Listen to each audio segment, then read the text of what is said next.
Chapter 1 Death, then Dean. I died hating him, or so I told myself. It wasn't a grand, cinematic ending. Just the slow erosion of a body that no one bothered to save. My phone stayed silent. My hospital room smelled like disinfectant and decay. If I thought of Dean at all, it was in flashes. His infuriating smirk, the way his voice could get under my skin like a splinter I couldn't dig out. I told myself that when my heart stopped, the only thing I'd feel was relief that I'd never see him again. I was wrong. When I opened my eyes, I wasn't staring at a cracked ceiling tile or a flatline monitor. I was staring at silk. The pillow under my cheek was soft enough to swallow my face. My body felt wrong, lighter, fragile in a way that made every breath a little too shallow. My fingers twitched against smooth sheets, and that's when I saw it. An engagement ring. On my hand. Not mine. The metal was cold against my skin, and the gem caught the light like it was mocking me. My first thought wasn't how I'd come back. It was, whose hand is this? I lifted it toward my face. Slim fingers, pale skin, a pulse that raced too fast. Definitely not the body I died in. Awake at last. The voice slid into the room before I saw him. Dean. He stepped into view, and for one dizzy second my brain refused to accept what I was seeing. Older, sharper, his jawline like it had been carved with intent. He wore black, as if color would have ruined the effect, and his eyes, they hadn't softened. If anything, they'd hardened into something more dangerous. Dean, I said before I could stop myself. My voice, higher, softer, betrayed me instantly. He smiled. It wasn't kind. Ran, he said instead, and the name curled in the air between us like smoke. Ren, that wasn't me. I sat up too quickly, my head swimming. Where am I? What the hell is this? You're home and you're mine, he said simply. He closed the distance between us in slow, deliberate steps. Something in the way he said it made my stomach twist. When he reached the bed, he didn't sit. He stood over me, close enough that I could feel the warmth of him. His gaze lingered at my throat, and before I could move, his hand came up to touch the side of my neck.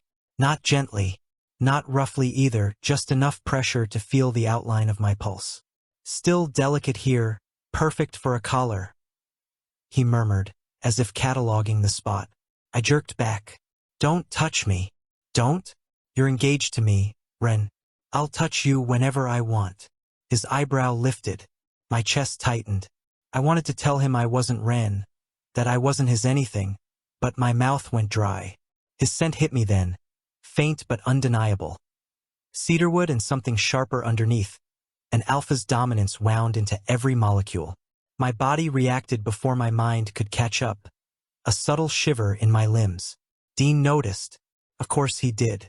His smile deepened, but it wasn't warm. You're tense, I like that. It means you're paying attention, he said. I gritted my teeth. Get out. This is my room, rest. You're going to need your strength, he said. His hand dropped from my neck, but his gaze didn't leave me. For what? He leaned in just enough that I felt his breath at my ear. For everything. Then he straightened, gave me one last assessing look, and walked out. The door clicked shut behind him. I waited until I was sure he was gone before I looked down at my shaking hands. The ring caught the light again, and this time I didn't just see it. I felt it. A chain disguised as a promise. Chapter 2 The First Trap. Dean didn't give me long to breathe. The morning after I woke up in Ren's body, I tried to convince myself that last night was just shock and exhaustion. That if I kept my head down, I could figure this out without letting him close again. Stupid. I was halfway down one of the estate's endless hallways when I felt it. A shadow stretching across the sunlight spilling through the tall windows. I didn't have to turn to know who it was. Ren. I froze. His voice carried no weight, no volume. Just that deep, deliberate tone that made my instincts want to obey before my brain even caught up. I'm busy, I said, forcing my steps to keep going. Dean didn't answer with words. A moment later, his hand slammed flat against the wall beside my head. The other caught my wrist before I could react, twisting it behind me and pressing my back into the wall. Busy doing what? Sneaking out? Again? His breath ghosted over the shell of my ear. My pulse spiked. I tried to jerk free, but his grip only tightened. Let me go. Not until we talk. I have nothing to say to you. He chuckled, low, amused, not even pretending to be offended. Then I'll talk, and you'll listen. Dean shifted, bringing his body flush against mine. One knee slid between my legs, trapping me without brute force, just positioning. His free hand, the one not holding my wrist, came around and rested against my stomach. The touch was light, almost careful, which made it worse. What are you? You're carrying my child, he said, like it was an established fact. I went rigid. The hell I am. His hand stayed there, warm through the thin fabric of my shirt. I can smell it, a shift in your scent. Subtle, but it's there. You're insane. Dean's lips brushed my temple. I'm an alpha. I know what's mine. I twisted my head away, but that only gave him access to my neck. He lowered his mouth to the spot just above my scent gland, the heat of his breath sinking into my skin. I could feel the thrum of his pheromones pressing against my own. An unspoken command, yield. You're shaking, are you scared? Or is it something else? He murmured. My voice came out harsher than I intended. If you bite me, I'll... He laughed quietly, the sound vibrating against my skin. Then, just as his teeth barely grazed the curve of my neck, enough to make my knees weaken, he pulled back. I'm letting you breathe, for now. His hand left my stomach. His grip on my wrist loosened, though I could feel the ghost of his hold long after he stepped back. I turned to face him, ready to spit something in his face, but the words died in my throat. He wasn't smirking now, not exactly. His expression was calm, unreadable, like he was measuring how far he could push before I broke. This isn't going to work, I said, my voice quieter than I wanted. Dean tilted his head. It already is. He walked away without another word, leaving me in the hallway with my back still pressed to the wall, my body tense and my mind a mess. It was only when he disappeared around the corner that I realized something.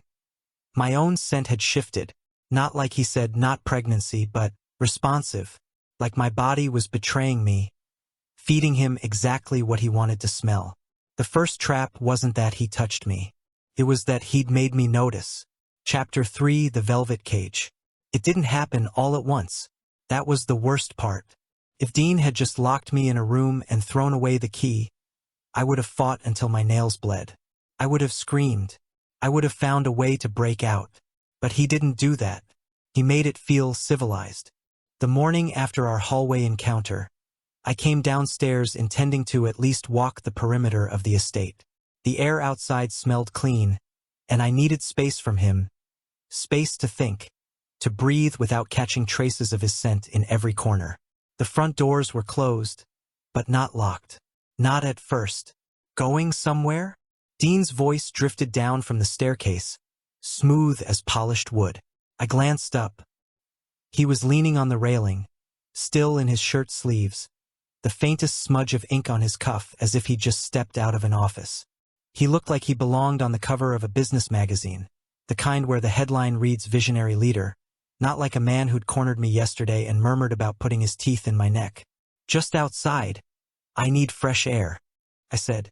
His eyes softened in a way that made my skin crawl. I'd rather you didn't. Why? You're not well yet. He descended the stairs slowly, each step deliberate. The change in your body, the stress, you could faint or worse. Let me handle everything until you're stronger. I don't need your... He brushed past me and closed the front doors with a quiet click. When I heard the lock slide into place, my pulse spiked. Dean, I said sharply. He turned, and for a second I thought I saw it, the steel under all that silk. I'm keeping you safe, Ren. That's all. Safe, right? I spent the rest of the day testing the house. The back doors, locked. Windows, locked. Even the little side gate in the garden had a new latch. By afternoon, I couldn't leave without breaking something, and I knew if I broke something, he'd make me regret it. When evening came, I found my bedroom door had been altered too. The handle turned from the inside, but not from the hall. The lock clicked softly when I tried it. At dinner, Dean acted as if nothing had changed. The dining room was warm with candlelight, the table set with more courses than two people could possibly eat. He sat across from me, wine glass in hand, a faint smile playing on his lips. "You're not eating," he said after a while. "I'm not hungry." He reached across the table, plucking a piece of roasted meat from my plate with his fingers. "Then I'll feed you." Before I could react, he held it to my lips. The scent of the food mingled with his own, cedarwood, heat, and something sharper underneath. My body betrayed me again. My mouth opened, and he slid the bite past my teeth. "Good," he murmured. I swallowed, glaring at him, but he only chose another morsel and repeated the process. Between bites, he spoke in that same calm tone, threading quiet threats into the conversation so seamlessly it almost sounded like affection. "You don't need to worry about the outside world anymore. Everything you need is here, with me. I don't need. You'll eat what I give you, rest when I tell you, and when you're ready we'll talk about more intimate matters. Until then, you'll do as I say." His gaze lingered on my throat again. By the time the plates were cleared, I wasn't sure if I'd been fed or trained. That night, when I tried the bedroom door again, the lock held firm. I sat on the edge of the bed, staring at it in the dim light, my jaw clenched so hard it ached. The velvet cage wasn't just the walls. It was the way he'd made me sit still inside them. Chapter 4: Heat in Chains. I knew it was coming before it hit me. Heat. Even in my first life, I'd heard enough whispered stories about what it did to an omega, the way it stripped reason down to bone, the way it made you crave what you hated. I just never thought I'd experience it myself. The first signs came in waves. Heat pooling low in my belly, my skin oversensitive to every brush of fabric, the air itself tasting heavy with pheromones. My pulse refused to calm. I could smell myself, sweet and cloying, and I hated it. I tried to hide in the shower, scalding the water until steam blurred the mirror. It didn't help. If anything, the heat made my body worse. Softer, needier, restless under my own hands. That's how Dean found me. The door opened without a knock. He didn't even pretend to be surprised. His gaze swept over me like he'd been waiting for this exact moment. "You're early," he said, stepping inside. I backed up against the tile. "Get out." He shut the door behind him. "You're in heat, Ren." "No." My voice broke on the denial. The moment his scent hit me, cedarwood thickened with the spice of an alpha's claim. My body swayed toward him without my permission. Dean's eyes darkened. "You need control. My control. I need you to leave." Liar. I didn't even see the silk ribbons until they were around my wrists. He moved fast, pinning me gently but firmly against the wall, looping the fabric with an ease that told me he'd done it before. Maybe to me, maybe to someone else. "This is to keep you safe. You could hurt yourself otherwise. Overheat. Panic," he murmured, nodding them above my head. "You mean so I can't run?" His mouth curved. "That too." Dean drew me out of the bathroom, guiding me to the bed without untying me. My knees hit the mattress first. He pushed until I was lying back, wrists stretched above me, silk anchored to the headboard. He didn't undress me, not yet. Instead, he sat beside me, one hand pressed lightly to my stomach, the other tracing idle circles on my inner arm. The pheromones in the air were suffocating. Every breath dragged them deeper into me, winding need through my spine until my thighs trembled. "Beg," he said softly. My teeth clenched. "No, you're already begging. Your body's screaming for me. I'm just asking for the words," he countered, his fingers brushing the side of my neck, lingering near my scent gland. I bit my tongue hard enough to taste blood. I wouldn't give him that satisfaction. Dean leaned down, his lips hovering just over mine. "I could end this ache for you, right now. One word." His scent wrapped around me, a command layered in every molecule, mine. My hips shifted against the mattress before I realized I was moving. He pulled back, smug, and didn't touch me where I needed it. Instead, his hands ghosted over the edges of sensation. The inside of my wrist, the dip of my hip bone, enough to make the need sharpen into pain. "You'll get what you need when you admit you belong to me," he promised. I turned my face away. "Go to hell." Dean chuckled low in his throat, unbothered. "Hell is wherever you're not." Hours blurred. My body burned, my mind frayed, and he stayed just out of reach, touching, scenting, teasing, but never giving the full release my body demanded. When he finally untied me, it wasn't mercy. It was strategy. My wrists ached, my resolve even more so. As he walked to the door, he said without turning back, "Tomorrow you'll beg, and I'll make sure you enjoy every second of it." I hated him. I hated how much I wanted him to be right. Chapter 5: Marriage as Ownership. I thought weddings were supposed to be about two people promising each other forever. Ours felt more like I'd signed a property transfer. The morning of the ceremony, I wasn't given a choice about what to wear. A tailor arrived at my room with a garment bag and the kind of polite smile that said, "Don't ask questions. I'm just here to do my job." Inside was a white suit, soft, expensive, tailored to fit this new body like it had been ordered months ago. I stared at it and said, "I'm not wearing this." Dean's voice came from the doorway. "You'll wear it." I turned to see him leaning against the frame, black tie already knotted, looking like the kind of man who'd never been told no and certainly didn't expect to hear it now. "What if I don't?" I asked. His eyes swept over me, slow and deliberate. "Then I'll dress you myself." I put the suit on. The ceremony was small, at least just a handful of family members, business associates, and people I didn't recognize but who clearly knew him. The flowers smelled too sweet, heavy enough to compete with the faint cedar of Dean's scent, which I couldn't seem to escape no matter how much distance I tried to put between us. He stood beside me at the altar, hand brushing mine just enough to remind me I wasn't going anywhere. When the officiant pronounced us bound, his fingers tightened, not in affection, but possession. Then came the reception. If the ceremony had been tolerable, the reception was a slow, meticulous dismantling of whatever dignity I had left.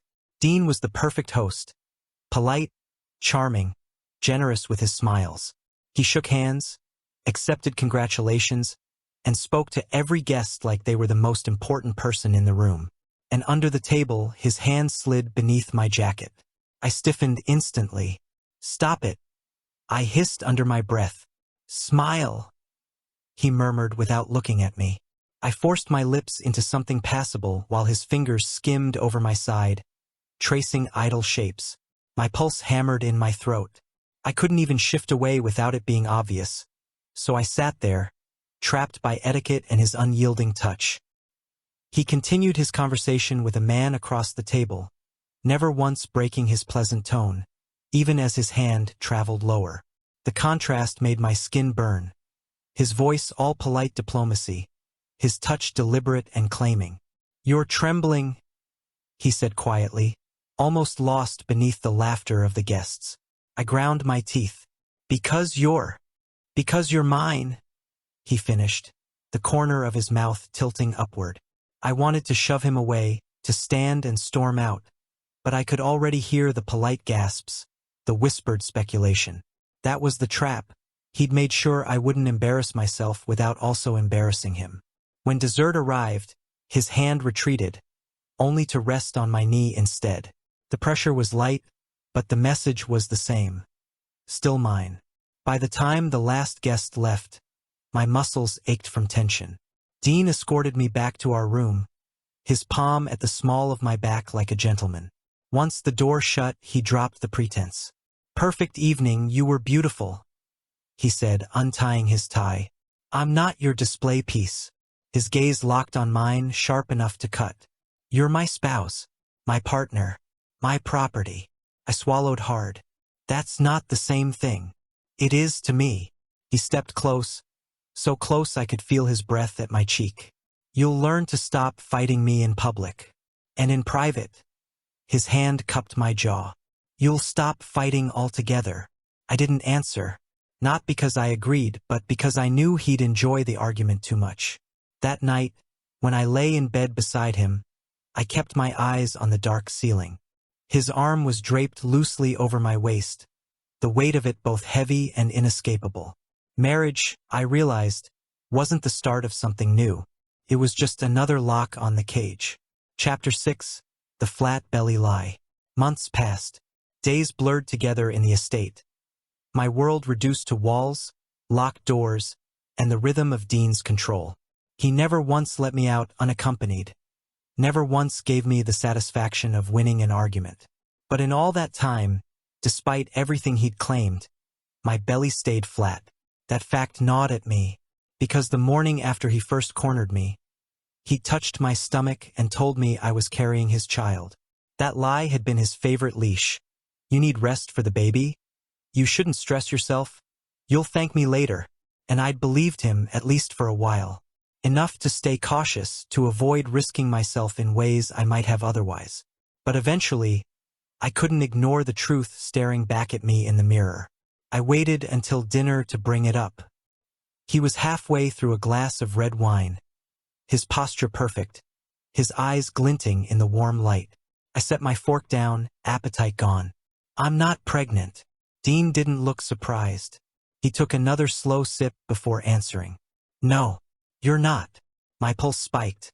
You said. I lied. I wanted you still. I wanted you here. And you believed me, so it worked.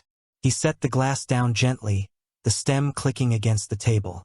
The bluntness made my stomach knot. That's sick. It's effective. You weren't ready for me yet. But now, he said. His gaze drifted down to my waist. Now I think you are. I pushed my chair back, the legs scraping the floor. Don't. Dean stood in one smooth motion. He didn't raise his voice. He didn't have to. Sit. I didn't. I turned for the door, but his hand caught my wrist before I could make it 3 steps. His grip was unyielding, pulling me back until my spine hit his chest. Dean. Shoo. I told you when the time came I'd make it real. His breath warmed the side of my neck, his scent wrapping around me like smoke. He didn't drag me to the bedroom. He walked me there slowly, keeping his hold firm but not painful, the pace deliberate, as if each step was another thread in the net closing around me. Inside, the door clicked shut and locked. Dean's hands were on me immediately, not rough, but certain. His lips grazed my jaw as his fingers brushed over the zipper at the back of my shirt. Do you know why I waited? He asked. I swallowed hard. Because you're a control freak? His chuckle was low, amused. Because I wanted you to think about it. Every day. Wondering when it would happen. Craving it without admitting it. I never. You have, and tonight you won't have to hide it anymore. He murmured, sliding the fabric from my shoulders. The bed was cool beneath me when he guided me down, but his body heat replaced it instantly. Every touch was measured, paced to keep me aware of him and nothing else. He didn't rush, he wanted me to feel each second stretch. By the time his lips brushed my scent gland, my chest was heaving. You'll remember this. Every time you touch this bed, you'll remember who made you his, he said, his voice threaded with certainty. I hated the shiver that went through me. I hated how this Omega body seemed to understand him better than my mind wanted to. When he finally leaned back, his expression was satisfied, his control intact. But there was something else in his eyes, something sharper than victory. Possession. That night, I lay awake long after he fell asleep beside me. My wrists didn't ache from silk this time, but the invisible chains felt heavier than ever. Chapter 7. The Real First Time. I thought I knew what to expect from Dean. Calculated touches, controlled pacing, never giving me enough to feel satisfied, never letting me forget I was his prisoner. I was wrong.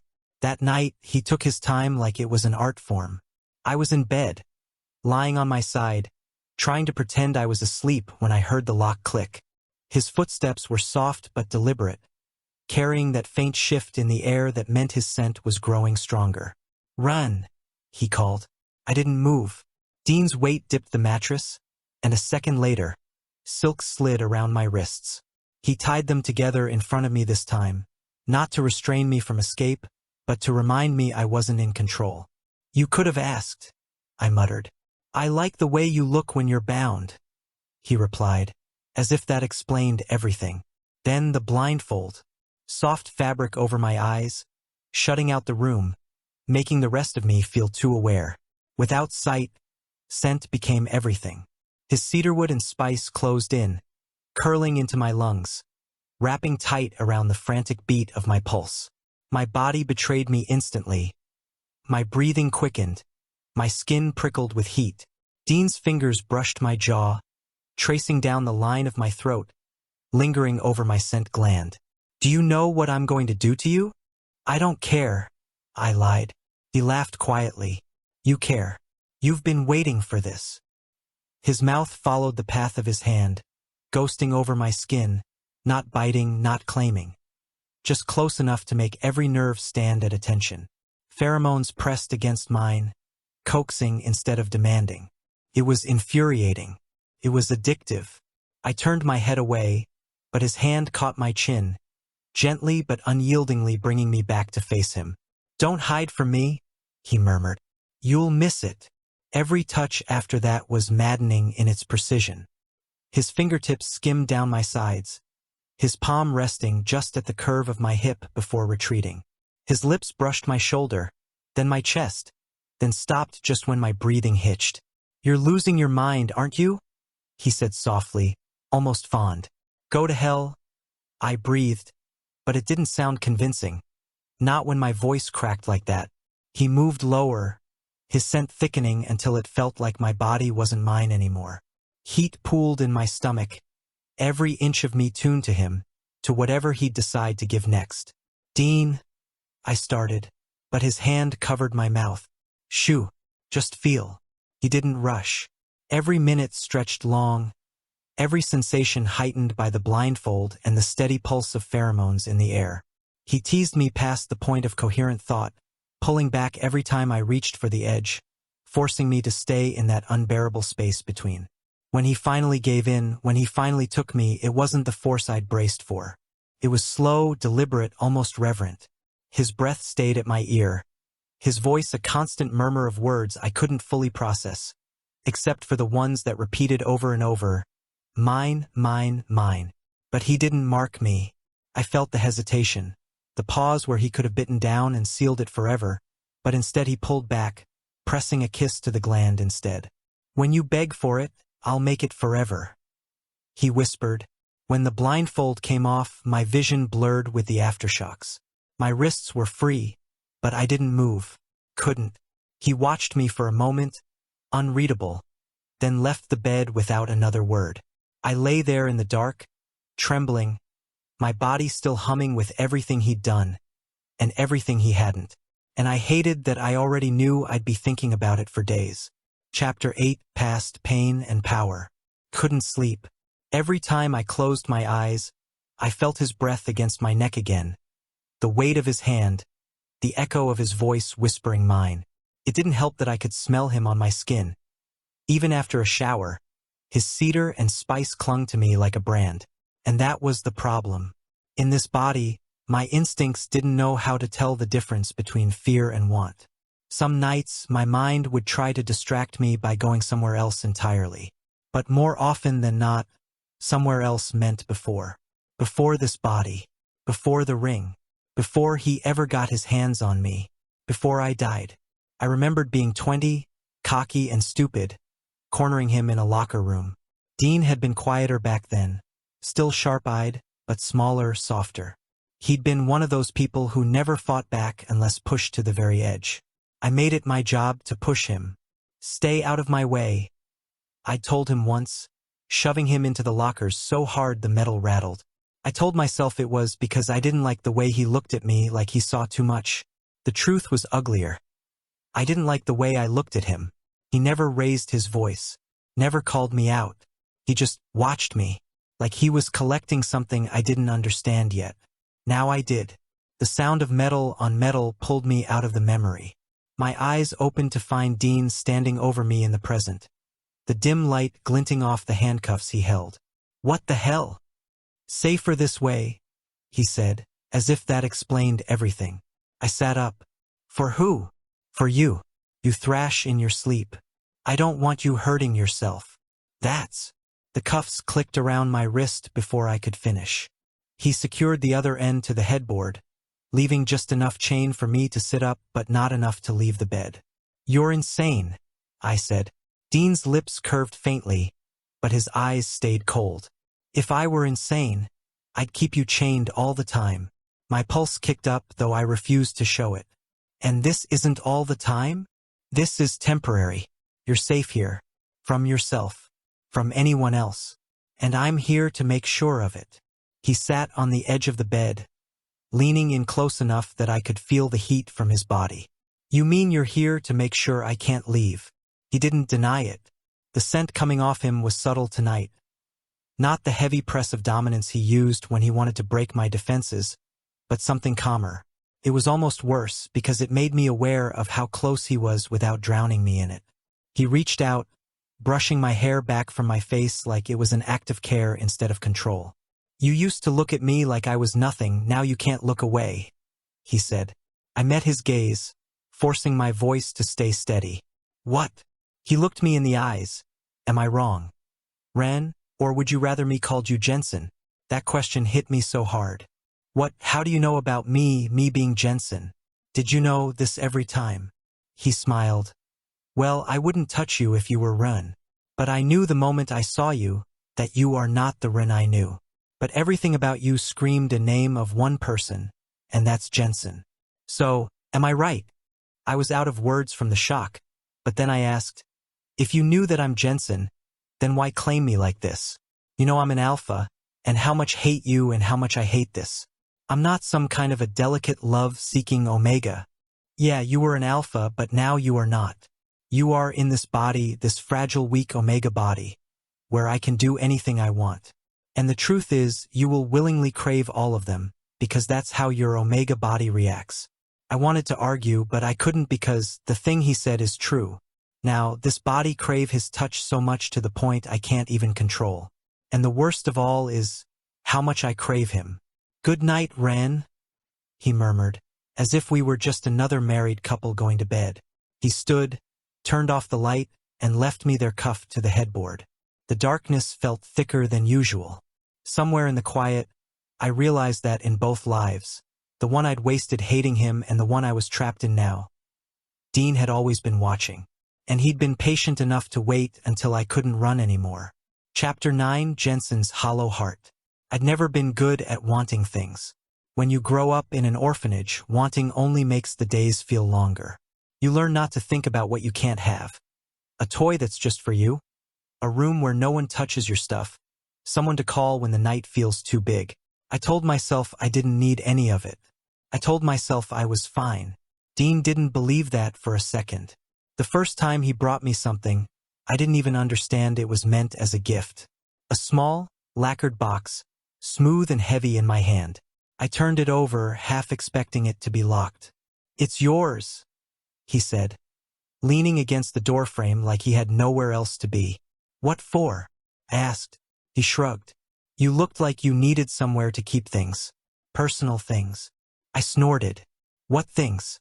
You don't exactly let me leave to buy any." He crossed the room, slow and deliberate, and set the box on the nightstand. "You'll find something worth keeping. I'll make sure of it." That was how it started. Every few days something new would appear. A silk scarf, deep red, smelling faintly of his scent. A book I'd mentioned liking years ago, the exact edition I'd borrowed from the library back then. A bottle of wine, unopened, with a note in his handwriting.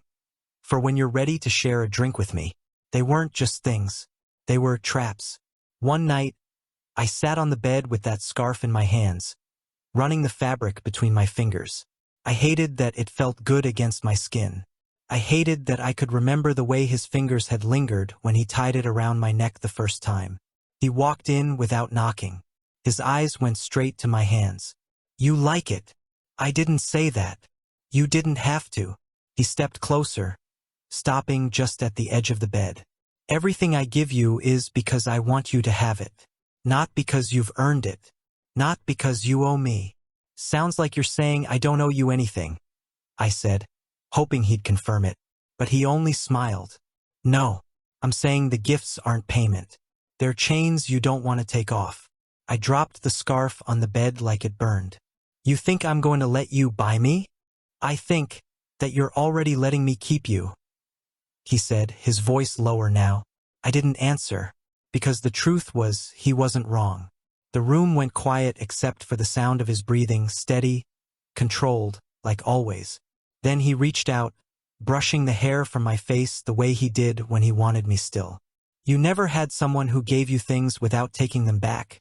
You don't know how to want without being afraid of losing it. I'll teach you, he said. I don't need to learn. Yes, you do. His hand dropped away, but the weight of his words stayed. Later that night, when I tried to sleep, the scarf was still there at the foot of the bed. I told myself I'd toss it in the morning. I didn't. The next day, I found myself folding it carefully into the lacquered box. And when I closed the lid, it felt like locking away something I wasn't ready to admit I wanted. Dean's gifts weren't payment. They were proof, not of his generosity, but of how well he understood where my hollow places were, and how to fill them. And that scared me more than the chains ever did. Chapter 10: The Edge of Madness. Heat made the air heavy. It clung to me, thick and wet, until I couldn't tell if I was sweating from the temperature or from him. Dean had that look again, the one that made my skin prickle before he even touched me. He was sitting on the edge of the bed, one hand braced beside my hip, the other resting lightly against my thigh. Not squeezing, not restraining, just there. And somehow that was worse than if he'd pinned me. You're burning up, you know what you need, he murmured. His voice was low, calm, and edged with something dangerous. I don't need you. My voice sounded raw, too thin to carry the weight of the lie. He smiled faintly. You've gotten better at lying to me. Not good enough, but better. I shifted, trying to get out from under his gaze. The restraints weren't physical tonight, no cuffs, no silk. But I might as well have been bound. Dean's scent was everywhere. That deep cedar and smoke note, threaded with the sharp bite of an alpha on the edge of claiming. My body reacted before my mind could fight it. My fingers clenched in the sheets, and I bit my lip to keep any sound from slipping out. Say it, say you want me, he said, leaning closer. Go to hell, he chuckled softly. Already there, sweetheart. Then his mouth was on my throat. Not biting. Not yet. Just pressing against the spot where my scent gland throbbed under his lips. His breath was warm, his tongue a slow drag that made my knees go weak even though I was sitting down. The pressure built until I couldn't think straight. Every nerve felt wired for that one moment, that one bite that would seal everything between us. And then, he pulled back. My breath came too fast. My pulse thundered in my ears. I stared at him, half dazed, half ready to claw him to pieces. What the hell was that? That was me stopping before you were ready, he said, brushing his thumb over my jaw. I was ready. No, not ready to be marked. Ready to be ruined, maybe, but not ready to stay. He shook his head. The room tilted around me. You think I'd stay if you did it? I know you would, and I want you to stay because you choose me, not because instinct forces you. His eyes locked on mine, unblinking. It should have been reassuring. It wasn't. It was worse. Because brute force I could fight. I could hate. But this was like he'd crawled inside my head and rewired the locks. He was making me complicit in my own capture, and I hated how much that terrified me. I shoved at his chest, but he didn't move. Get out. He leaned in until our foreheads almost touched. If I wanted to, I could take everything from you right now. Your name, your body, your freedom. But I'm giving you the space to ask for it. That's the only difference between me and every other alpha who's wanted to keep you. Space? Is that what this is? I laughed, sharp and humorless. His mouth curved, but there was no warmth in it. You'll see soon enough. He stood and walked toward the door, leaving the ghost of his scent and the memory of almost being marked burning under my skin. I lay there, staring at the ceiling, too aware of the pulse still beating at my throat. It was like he'd set a hook and left it there on purpose, knowing every breath I took would pull it deeper. And for the first time, I realized he was right. I was more rattled by what he didn't do than by anything he'd ever done. Chapter 11: Breaking the Denial. started with a dream. In it, Dean was faceless. Not because I couldn't remember him, but because I didn't want to. His hands were there, though. I always remembered those. Big enough to cover my wrists completely. Warm, steady, pressing me down, not with force, but with the kind of authority that made me want to stay exactly where I was. I woke up sweating, my skin hot enough to prickle under the sheets. My throat felt tight, my pulse pounding low and heavy. I told myself it was nothing, just leftover heat symptoms, just a dream. But when I stood, I could still feel him, the weight of him, the way his scent curled into my head and made the edges go soft. The worst part? I wasn't even in heat. I tried to shake it off. I busied myself in the study, reading, pretending to take notes, sipping tea I didn't taste. But my mind kept circling back to that phantom touch. Not the roughness, not the threat, just the way my body had leaned toward it. By evening, I'd convinced myself I'd imagined it. That was when Dean came in. He didn't speak at first. He just stood in the doorway, watching me with that unreadable expression that somehow made me feel more naked than being stripped. "You've been quiet today," he finally said. "I'm allowed to be quiet. You're allowed to be a lot of things, doesn't mean I don't notice when you're thinking too hard," he said, stepping inside. "I'm not thinking." He stopped behind my chair, his shadow spilling over me. Lying again. The sound of his voice so close made my grip tighten on the pen. I could smell him. The same cedar and smoke blend that had been haunting me all day. My throat went dry. He leaned down, his lips near my ear. "Tell me." "Tell you what? What's been distracting you?" I swallowed hard. "It's nothing. Just tired." His hand landed on my shoulder. Light but impossible to ignore. "You're flushed. Because you're standing over me like a creep?" I snapped, trying to twist away. But the truth was, I didn't want to move. My body was betraying me in real time. Leaning into his palm, my breath shallow, my heartbeat climbing just because he was close. And that's when it hit me. I wanted him to touch me. Not just in heat. Not just when my body had no choice. Right now, fully lucid, I wanted it. The realization was a punch to the gut. My chest tightened, my mind scrambling for excuses. Hormones, boredom, proximity, anything but what it actually was. Dean's hand slid from my shoulder to the back of my neck. Not squeezing, just resting there, the weight warm and anchoring. "You're not tired," he murmured. "You're restless." "I'm fine," I lied, my voice shaking. "You're craving something, you've been craving it all day," he said. And I hated how close he was to the truth. I pushed back from the desk so fast the chair scraped the floor. "Get out of my head." He straightened, watching me like a predator who just spotted the exact moment the prey realized it was trapped. "I don't have to be in your head," he said. "It's written all over you." My hands were cold, my mouth dry. "You're imagining things." "Am I?" The space between us was too small. My body remembered every point of contact from the last time he'd touched me. The way his scent clung, the heat of his breath against my throat. It didn't matter that I hated the control he had over me. I couldn't pretend anymore that I didn't also want what came with it. I hated myself for it. Dean stepped closer, not enough to touch, but enough that I could feel the air shift. "One day you're going to stop lying to both of us. And when that day comes, I'll be right here," he said. He left after that. No contact, no threat, nothing to push back against. Just the echo of his words in the quiet room, and the thudding truth in my chest that scared me more than anything he'd ever done. Because I couldn't deny it anymore. I'd been craving him, and I didn't know how to make it stop. Chapter 12, Wishing It Away. It was the kind of argument that started small but grew teeth fast. I can't even remember what lit the match. Maybe it was Dean deciding my schedule again. Or maybe it was the way he didn't ask before making the decision. With him, it's hard to tell where my irritation ends and his control begins.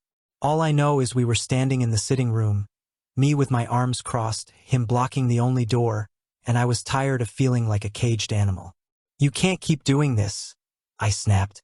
Dean tilted his head, calm as ever. "Doing what?" "Deciding where I go, who I see, what I do. I'm not." I stopped before I said yours. The word sat on my tongue like a trap. His eyes narrowed just slightly, enough to tell me he'd noticed the hesitation. Not what, Jensen? I'm not something you own. He took one slow step toward me. No? Then why are you still here? My stomach nodded. The answer, that I didn't exactly have a choice, felt too dangerous to say out loud. So I went for something sharp instead. Because you'd hunt me down if I left. His lips curved, but it wasn't amusement. It was the kind of smile that made my skin crawl. You're not wrong. That was when I said it. The one thing I knew would cut deeper than anything else. I wish you didn't love me so much. It's suffocating. The words hung in the air like smoke. His smile didn't falter at first, but the warmth in it bled away, leaving only the curve of his mouth without the light behind it. Then he went still. And when Dean went still, it was never good. Is that so? He asked, voice quiet. Yes, I said, even though my chest was tight. He nodded once, like he'd made a decision. Then he walked past me without another word. I thought maybe he was letting it go. That was my mistake. That night, he came to my room without knocking. I was already in bed, pretending to read. He didn't speak, didn't ask, just reached for the restraints stored in the nightstand. Dean, quiet. His voice was soft, but it had the weight of a command. He bound my wrists to the headboard with practiced ease. The silk was cool against my skin. His fingers warm as they tightened the knots just enough to hold but not hurt.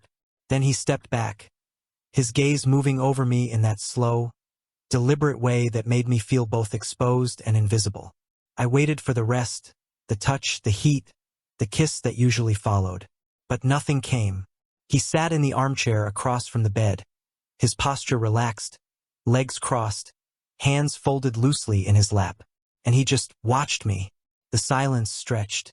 My pulse got louder in my ears. This is your punishment? I finally asked. He didn't answer. Minutes passed. My shoulders began to ache from the position.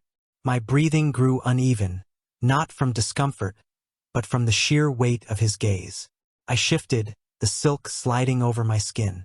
Dean, say something. Still nothing. The quiet was worse than any threat. Worse than his hands. At least when he touched me, I knew what he wanted. This was like drowning in air. My chest tightened, my mind running in circles. I hated the way my body reacted anyway, the way my skin heated under his stare, the way every small movement felt amplified. After what felt like hours, he stood, walked over to me. I braced for contact. Instead, he reached down and brushed his fingers along the knot at my wrist. Not untying it, just letting me think he might. Then he stepped back again. When you tell me you wish I didn't love you, I hear that you don't understand what my love is. Maybe I should teach you, he said. His tone wasn't cruel. It was worse, calm, patient, like he had all the time in the world to wait for me to break. Then he left me bound. The room dim and quiet except for the sound of my own breathing. I don't know how long I stayed like that before I fell asleep. When I woke, the restraints were gone. My wrists were free, but the ghost of the silk stayed with me all day. And every time I looked at Dean, I knew he'd gotten exactly what he wanted. Not my body, not my words, but my mind tangled up in him, tighter than any knot. Chapter 13, Freedom's Illusion.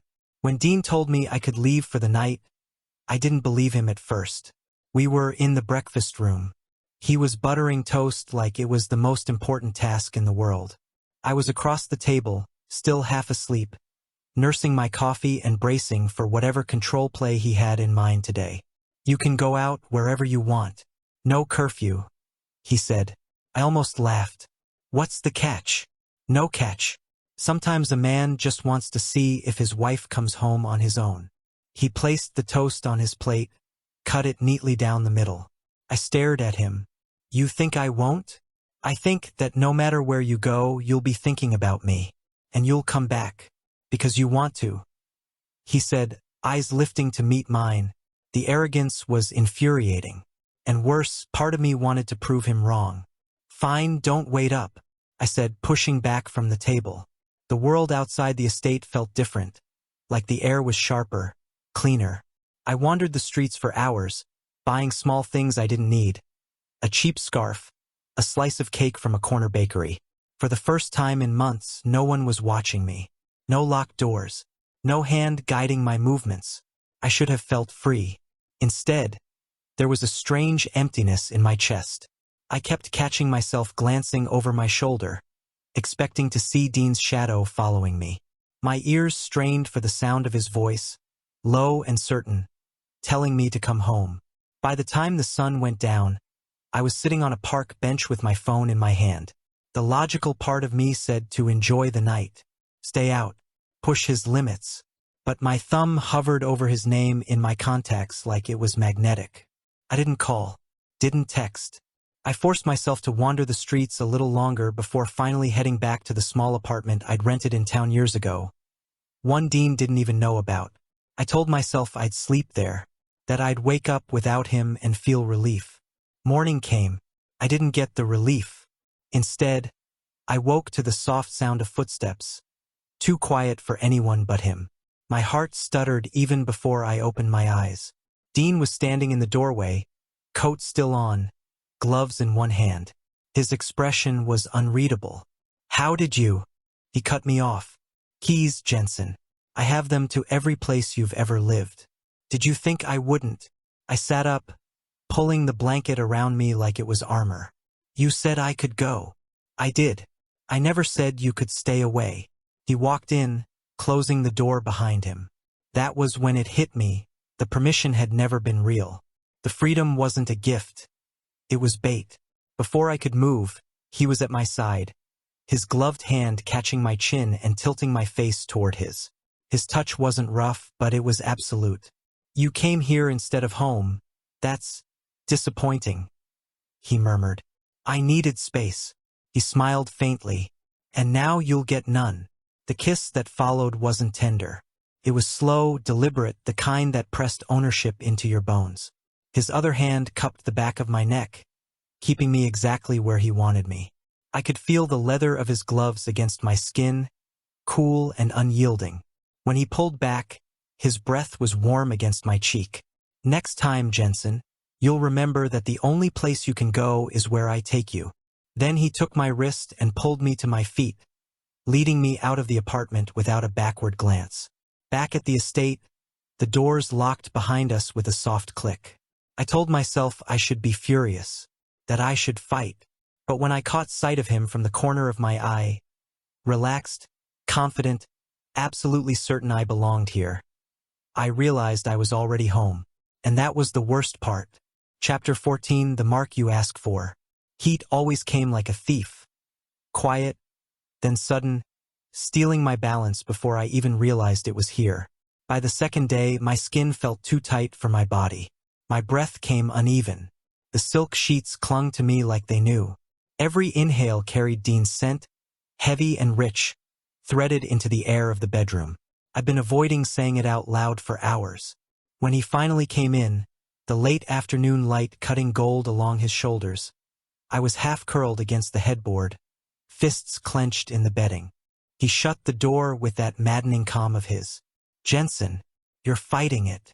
His voice was smooth, but I could hear the weight behind it. I'm not, I said.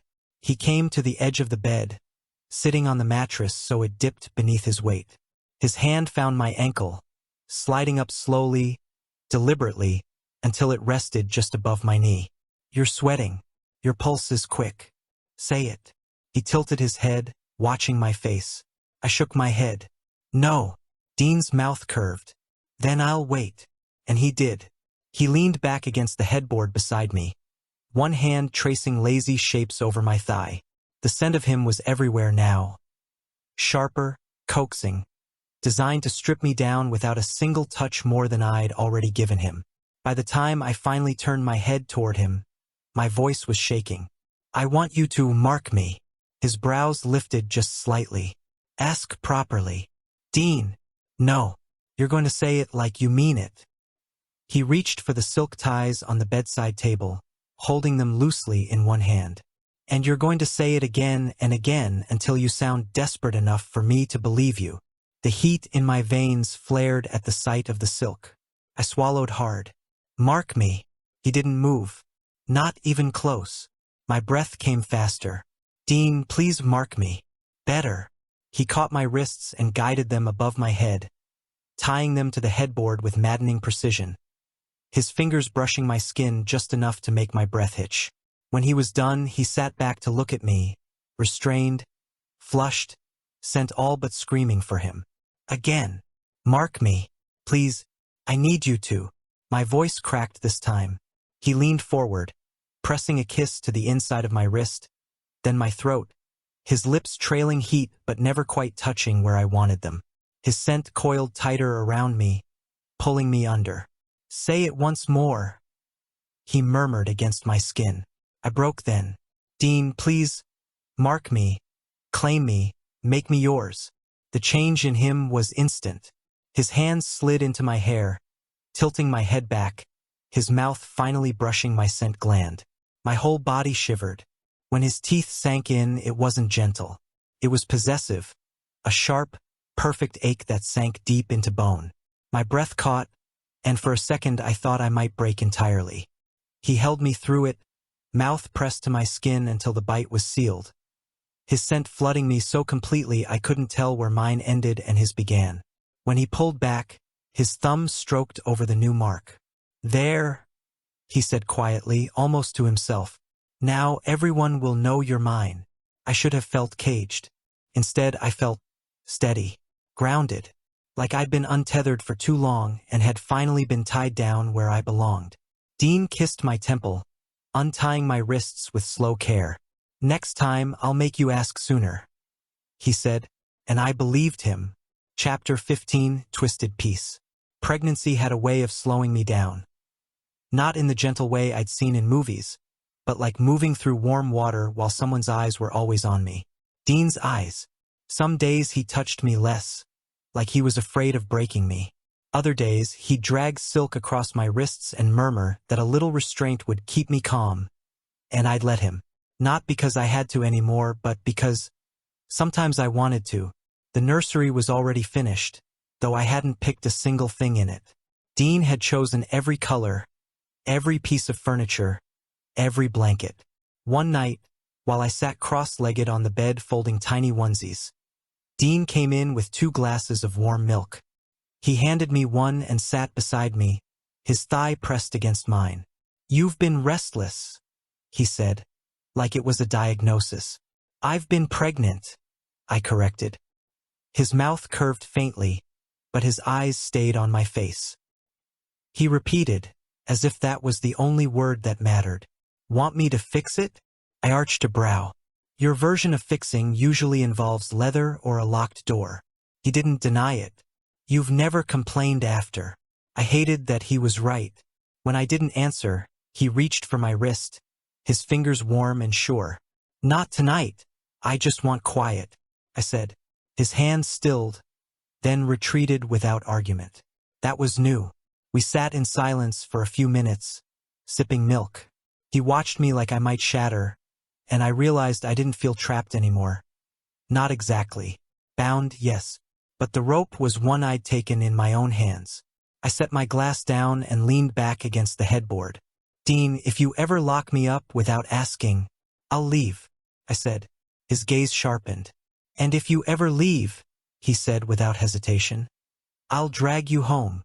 We held each other's eyes for a long beat. Neither of us smiled. Neither of us backed down. And somehow that was comfort, the knowledge that he'd never pretend to be less than he was, and I'd never pretend to be less stubborn than I am.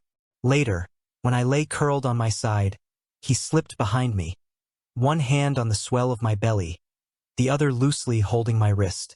No restraint, no demand, just weight and warmth. You're mine, he murmured into my hair. Yeah, and you're mine too, I whispered back. It wasn't a promise of happily ever after. It was a truce, fragile, sharp-edged, and ours.